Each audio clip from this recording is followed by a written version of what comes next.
Assalamualaikum warahmatullahi wabarakatuh. Semangat pagi anak-anak. Semangat pagi para pejuang ilmu. Semoga kita selalu dalam lindungan dan keberkahan dari Allah Subhanahu wa taala.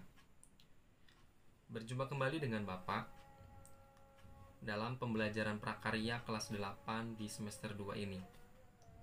Materi yang akan kita bahas bersama yaitu pada bab 3 tentang budidaya satwa harapan. Dalam pembelajaran kali ini diharapkan kalian mampu menjelaskan pengertian satwa harapan. Yang kedua, kalian mampu menyebutkan jenis-jenis satwa harapan. Dan yang ketiga, kalian mampu menjelaskan sarana dan teknik bagaimana budidaya satwa harapan. Baiklah, kita masuk ke materi ya. Budidaya satwa harapan yang kalian harus tahu. Materi yang pertama itu tadi apa? Apa sih itu budidaya satwa harapan? Yang kedua, apa saja hewan-hewan yang termasuk ke dalam satwa harapan? Yang ketiga, apa saja sarana yang dibutuhkan untuk budidaya satwa harapan? Dan yang keempat, bagaimana teknik budidaya satwa harapan itu? Nah, mari kita bahas satu persatu. Yang pertama, pengertian dari budidaya satwa harapan. Budidaya adalah upaya terencana untuk melestarikan dan memperbanyak tumbuhan atau hewan. Sedangkan satwa harapan yaitu adalah satwa atau binatang yang dipelihara atau diternak dan diharapkan dari hewan tersebut ketika kita ternak itu mendapatkan hasil dari ternak tersebut. Yang kedua, yaitu jenis-jenis dari satwa harapan. Tentunya kita tahu di lingkungan kita banyak sekali satwa harapan. Yaitu diantaranya yang pertama adalah bekicot, atau yang biasa kita sebut di lingkungan kita adalah tenggek. Kemudian yang kedua lebah madu. Yang ketiga cacing tanah. Yang keempat kroto. Yang kelima ulat sutra. 6 jangkrik. Yang ketujuh ular. Dan yang kedelapan burung puyuh. Kemudian yang ketiga, sarana apa saja yang dibutuhkan untuk budidaya satwa harapan? Terlebih dahulu kita membahas tentang pengertian sarana. Sarana adalah segala sesuatu yang dapat dipakai sebagai alat dan bahan untuk mencapai maksud dan tujuan dari suatu proses produksi. Nah, apa saja sarana yang dibutuhkan dalam budidaya satwa harapan? Yang pertama itu bahan. Bahan itu berupa bibit. Bibit yang baik yang diperoleh dari induk yang unggul. Untuk bibit satwa harapan bergantung pada jenis satwa yang akan kita ternak atau budidayakan. Yang kedua, pakan. Pakan ini juga menentukan bagaimana satwa harapan akan mendapatkan hasil yang lebih baik. Jika pakannya terpenuhi atau tercukupi, pasti ternak satwa harapan akan membuahkan hasil yang baik bagi kita. Kemudian yang ketiga, obat-obatan. Ini juga penting sekali bagi kita yang akan melakukan budidaya satwa harapan itu.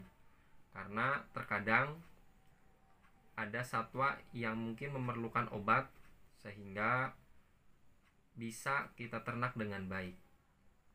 Kemudian yang keempat, air. Air juga sangat penting sekali karena air adalah sumber kehidupan.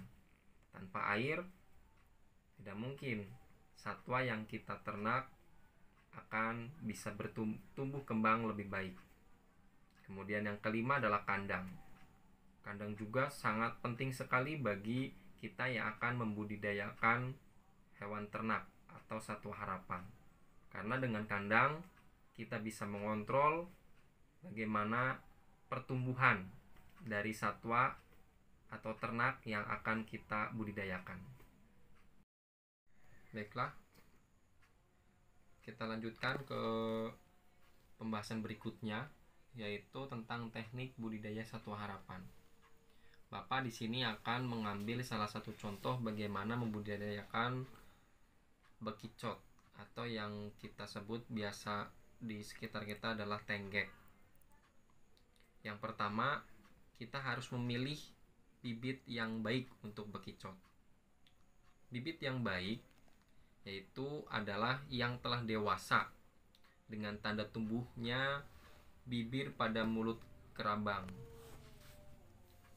Yang kedua, mempunyai kerabang yang tumbuh sempurna atau tidak cacat atau pecah.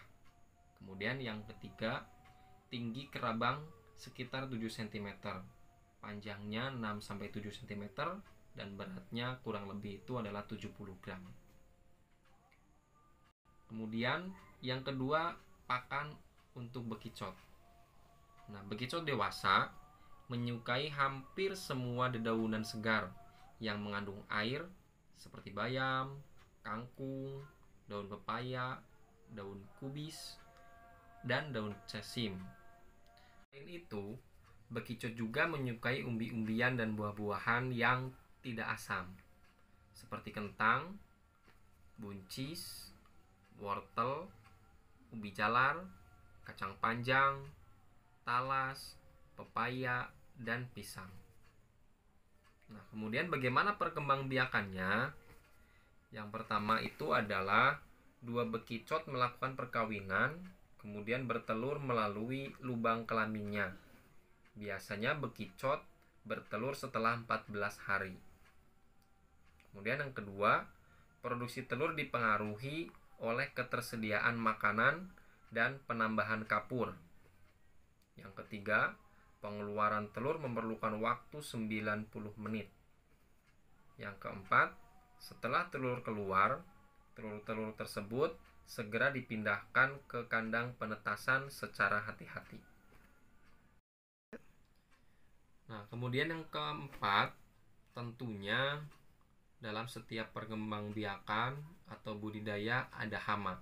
Nah, biasanya hama yang selalu mengganggu dalam perkembangbiakan bekicot itu adalah ayam, entog, dan itik.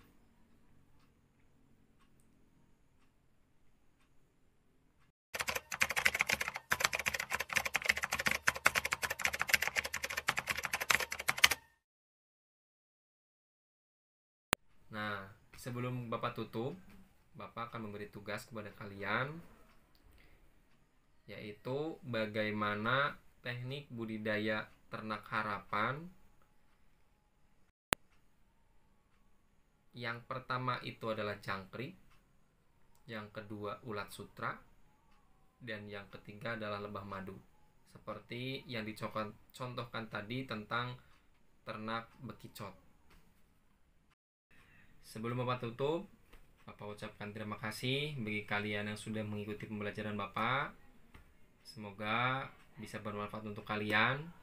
Dan jangan lupa, karena kita masih diberikan ujian, yaitu COVID-19, masih dalam masa pandemi, kalian harus jaga kesehatan kalian. Selalu cuci tangan pakai sabun, gunakan masker bila tidak enak badan, jaga jarak dengan teman. Semoga kita semuanya selalu dalam lindungan. Bapak tutup sekian. Wassalamualaikum warahmatullahi wabarakatuh.